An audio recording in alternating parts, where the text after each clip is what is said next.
গোয়েন্দা রাজা আর আন্দামান রহস্য। রাজা চক্রবর্তী উনি হলেন আমার জেঠু, উনি সিবিআই অফিসার। আর আমার নাম রবিন। আমি আর জেঠু অনেকবার অনেক ধরনের গরমের ছুটিতে ঘুরতে গিয়ে অনেক ধরনের অ্যাডভেঞ্চারের মধ্যে পড়েছি, আর জেঠু সেই প্রত্যেকটা অ্যাডভেঞ্চার বা রহস্যের সমাধান করেছে। এবারও আমি আর আমার জেঠু প্ল্যান করলাম, যখন আমরা স্কুলের ছুটি পড়েই গেছে তখন একবার আমরা আন্দামানটা ঘুরে আসি।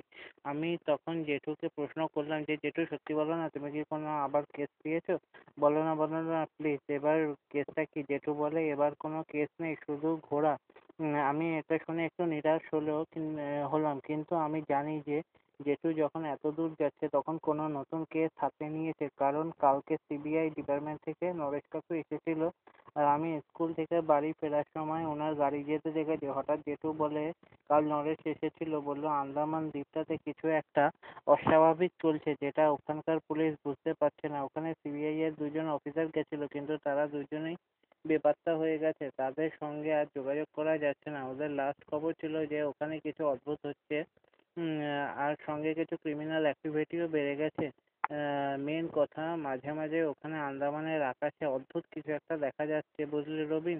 জেঠু বলল। আমি তখনই বলে উঠি, আকাশের অদ্ভুত জিনিসটা কি হতে পারে জেঠু? এটা আবার ইউএফও মানে অন্য গ্রহের প্রাণীর কোনো যান না তো, যেটাতে করে এলিয়ানরা আসছে আমাদের পৃথিবীতে? এটা শুনে জেঠু একবার হেসে বলল, কালকের ইতি দেখার ভূত এখনো ঘর থেকে নামেনি তো? জিনিসপত্র গুছিয়ে নে, কালকে বেরোবো। আমরা বলল আমি বললাম, আমরা জাহাজে করে যাব?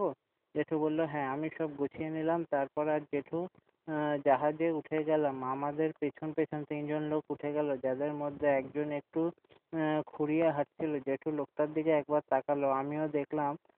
আমার মনে হলো যে ওর পায়ে কিছু একটা গোজা আছে বা লুকোনো আছে।